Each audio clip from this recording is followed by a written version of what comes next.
So, believe it or not, I've been using the exact same mouse from Razer for pretty close to 8 years now. I bought my first Razer Death Adder, and I've used every iteration since, to be completely honest. It's not that I haven't tried other mice, and I've generally gone back to the Death Adder consistently. Which is why it's very weird that today, not only do I have a completely different mouse in front of me, but it's also wireless, because I've been a long time ride or die wired cable kind of guy. So today we're gonna be looking at specifically the Razer Viper Ultimate. And this is the one with the charging case, or the charging dock. And I was able to pick it up on Amazon because of the holidays for only $90.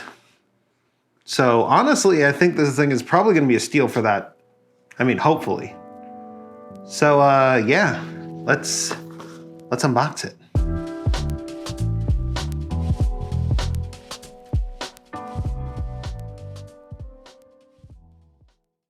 Hello and welcome. My name is Wolfie and you are watching GreaterThanPie. So what made me decide to get a Razer Viper Ultimate, or even look for one in the first place, other than that price? Well, there was one thing that actually did happen. Recently, I started using two full-fledged gaming PCs next to each other for my work and play. So essentially, I've got one that is my editing workstation and kind of general purpose machine, and the other one that is my actual gaming machine. Because of that, I actually have two identical mice next to each other. Now they are indicated by a different color. I have red for the torrent system and green for the other one. But unfortunately, I have a tendency to just kind of blind grab the mice. So I need a slightly different mouse shape. Not only that, but as I'm rotating mice, I have a tendency to braid the cable together. And it's kind of comical. It's not a typical problem that I think a lot of people would have. I am very privileged to be in a situation where I have two PCs with graphics cards that I use regularly. But when it comes down to it, I did need a different mouse shape. And the Razer Viper actually does come pretty well recommended. Not only that, but it has some interesting features. So for one, it's got Razer's hyper speed technology. I know that that involves using one dongle for multiple devices, which is actually pretty interesting. This is an optical sensor mouse for the clicks as well, which is actually, I think since my current Death Adder might actually have that as well. One thing though is it's got a new sensor in it, which is a 20K DPI optical sensor. And it actually has an increased polling rate to accommodate that sensor. So this is actually one of those things that I really want to put to the test, because having a higher polling rate means that the mouse should hypothetically be able to respond a little bit faster. And honestly, I highly doubt that I will be able to tell the difference, but I will try. And it does have a 70-hour battery life, which is right here on the back. The 20K optical sensor, faster Razer hyperspeed wireless technology, Razer optical switches, 5 onboard memory profiles, which is kind of nice. It means that we can save our profile in Windows, go to Linux, and it should have it. It's a 74-gram lightweight design for esports. It's got a dock, which is also RGB, kind of awesome. We got something about esports guy, hyperspeed for 25%. What? 25% faster to what? Their original? That's why blanket claims like that are pretty interesting. All right, let's go ahead and open this box. It looks like someone's tried to open it before, but at $90, I don't know if I'm going to complain too much. Well, no, they didn't succeed at opening it, I don't think. Okay, whoa. That came undone a different way than I thought it would. It had a flap. Oh, it's a magnetic flap. Oh, Razer, you haven't done that in a while. It's been a minute. And that unfolds to reveal. Okay. I'm keeping this box. Normally I would yeet the box out of there, but we've got protective foam right here and on the inside here, and it almost works as a case for this mouse. And there's our mouse. I do like the shape so far. Here's our charging dock. Oh, that's That's unfortunate. Is there something to like, oh, yes, there is. Oh, thank goodness. Much better. Okay. Oh God, that's adhesive. Whoops. Whoopsies. I didn't know that was adhesive. You just gotta put that down and then onto there like that. Oh, that's nice. Now the dongle is stored in the mouse, which is again pretty good. This is a really light mouse, but I kind of like the shape. It actually doesn't, it feels almost cheaper because of its lightweightness, I guess, but that's interesting. Ooh, that's weird. I don't have DPI buttons up here. I am used to actually having my DPI switch up here, and I actually do dynamically use it, but glide-wise, this thing's impressive. So I wonder if I'm gonna have to, I usually use these for like melee and stuff. Oh, and it looks like, is that micro-B? Ew. It looks like you could plug it in via micro-B. All right. Oh, interesting. Where's my stickers, Razer? But that cable's interesting. Let's first take a look at this. So they used paracord this time. That's a very soft cable. It's hard to convey on camera because you're not gonna be able to see the softness of it. But it's like, paracord tends to be a bit softer, and wow, feels like something I would do. And this can lock into the mouse like so, and boom, now you've got a wired mouse. I do like, that actually has like very little drag on it. That's pretty good. But for the most part, this is gonna go into this, and then this will go into this.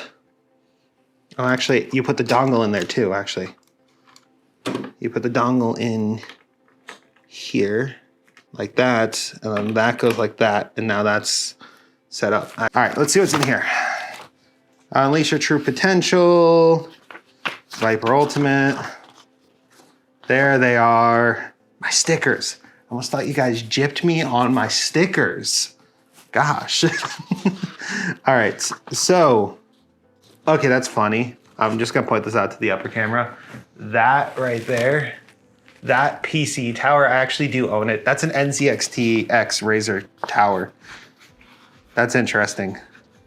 DPI, and that adjustment is done from the bottom of the mouse.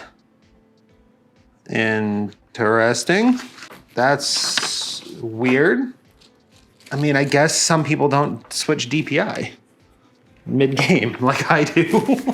All right, so we're actually gonna break out. I've got my Razer Blade Pro. I think this was the, I don't remember exactly what model it is. I think it's the Pro model.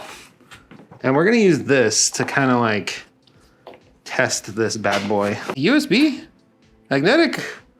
Or is the Razer Blade magnetic? I think the Razer Blade's magnetic there. I did not know that there were magnets in the...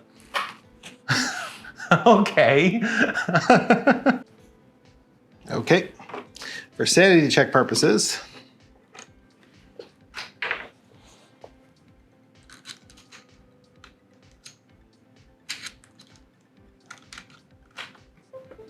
that worked just fine.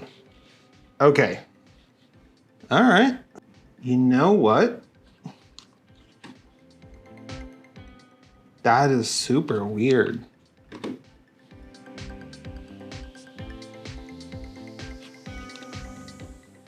That is my like usual DPI, the green one. All right, but that is interesting, to say the least. All right. I'm gonna have to, let me double check myself here. I'm grabbing my Death Adder, my old Death Adder. Actually, while we're at it, we can actually compare the glides on these two while we wait for this to install. So while we do have a very similar setup with our glides being on specifically the top and bottom. We've got a much more open bottom here, which means this part kind of just floats a little bit. But more importantly, the glide pads themselves are actually thicker, which is pretty nice. So yeah, this is so that it can accommodate that dock. I think it's literally just the weight that's throwing me off on this one. Apparently we're on battery power, even though I'm plugged in, so maybe it's not. Okay, so, and our Razer Viper's at 50% battery. Good to know. Ooh, it's a stiffer wheel and a smaller wheel. Interesting. So performance, we're at 800 DPI. Let's go up to 1600 DPI. And there's that 2000. Interesting. All right. So the updated sensor does feel pretty good, actually. And when you actually like match them DPI to DPI and turn this one up to a higher standard, because you can do that, honestly, they don't feel too different. I mean, there's a little bit of, there's a little bit more accuracy on this one. This one has a little bit of right jitter, which,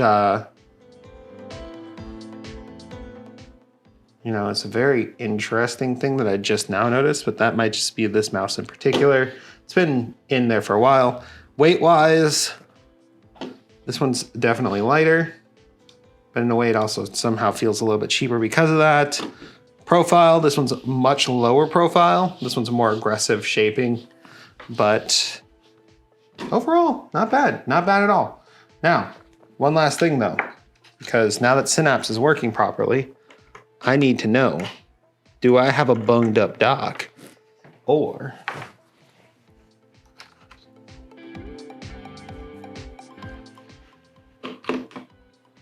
yeah, literally is doing nothing. It's not plugged in right. Do I have a bad cable? Oh, there it goes. I didn't have it seated properly. And that goes like that to charge, and that's charging. Okay, it works. Well, that's kind of cool. So there you have it. Unboxing and using the Razer Viper. Honestly, I like a couple of the big changes. Like, for example, this cable is pretty nice. I do like how the mouse itself feels. I really like that the settings seem to actually be retroactive even for older mice as well. That's actually a kind of a good move, Razer, even if it is only just, you know, slightly a good move. It's hard to explain because I don't necessarily know. But either way, RGB looks nice, feels nice. And yeah, we're gonna go ahead and put it through its paces. If it dies within a couple of weeks, you guys will know about it. But that's where we're gonna end today's video. Thank you so much for watching. If you enjoyed watching this video, you can leave it a like, comment, subscribe. My God, Razer Synapse does a lot of work. And I will see you in the next video. Wolfie, out. Why did I do thumbs up? Out.